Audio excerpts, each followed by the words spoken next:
Here is a Maratha chief minister promising his own people. Vinod Patil? नहीं, you are absolutely right. What is our demand? हमारा demand यही है कि पिछले 7 साल के बाद पहली बार महाराष्ट्र को मराठा मुख्यमंत्री मिला है. और जो मराठा मुख्यमंत्री आदरणीय एकनाथ शिंदे साहब है, जैसे हेगड़े साहब ने कहा कि छत्रपति शिवाजी महाराज के सामने उन्होंने सौगंधी में रिजर्वेशन दूंगा. सवाल ये खड़ा होता है कि पिछले 1.5 साल से पहले जब उद्धव ठाकरे साहब सीएम थे महाराष्ट्र के, उस वक्त मराठा रिजर्वेशन ये स्टक डाउन हुआ. ये सुप्रीम कोर्ट ने इसको कैंसिल किया. पहले हम हाई कोर्ट में जीते थे, सुप्रीम कोर्ट में 3-2 से हम हारे. 3 जस्टिस ने कहा हम नहीं दे सकते, 2 जस्टिस ने कहा हम देंगे. फिर उसके बाद रिव्यू करने के लिए भी 1 साल का समय लगा. और पिछले 6 महीना से हम हमेशा डेली फॉलोअप ले रहे गवर्नमेंट को, आपको कुछ कदम उठाना चाहिए. इसके अलावा मैं आपको स्पष्ट बता दूं कि 30 दिन पहले माननीय मुख्यमंत्री महोदय, जहां हमारा अनशन चल रहा है, हमारे भाई मनोज भाई जहां बैठे, वह खुद आए और उन्होंने कहा हमें 30 दिन का समय चाहिए. आज युवा जो भड़क रहा है उसकी भावनाओं को समझना चाहिए.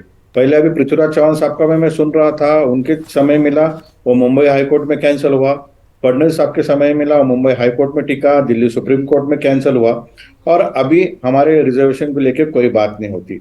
हमारा सवाल क्या है? हमारा सवाल महाराष्ट्र को और आपको विशेष रूप से यही है कि महाराष्ट्र ये एकमेव राज्य है जिसके अंदर चारों विपक्ष और सत्ताधारी ये फिर सत्ता में आए.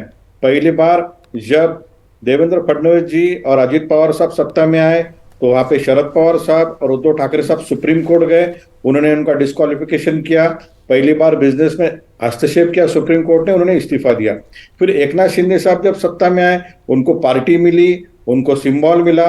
अब अजित पवार साहब जब सत्ता में आए उनको भी पार्टी मिली. तो मेरे जैसे यह सवाल पूछना चाहता है सरकार को कि पवार साहब को भी कोर्ट समझा है, उद्धव ठाकरे साहब को भी कोर्ट समझा है, अजित पवार साहब को भी कोर्ट समझा है, फडणवीस साहब को भी कोर्ट समझा है और एकनाथ शिंदे साहब को भी कोर्ट समझा है. जब चारों लोग को सत्ता में आने के लिए कोर्ट में क्या क्या करना पड़ता है, किस तरह से दलील करना पड़ती है, ये समझता है. पर मराठा रिजर्वेशन के लिए कोई भी कदम नहीं. सिंसियरिटी क्वेश्चन कर रहे हैं विनोद पाटिल जी, आप सरकार की सिंसियरिटी क्वेश्चन कर रहे हैं. आपको भरोसा नहीं है कि वो डिलीवर करेंगे मुख्यमंत्री?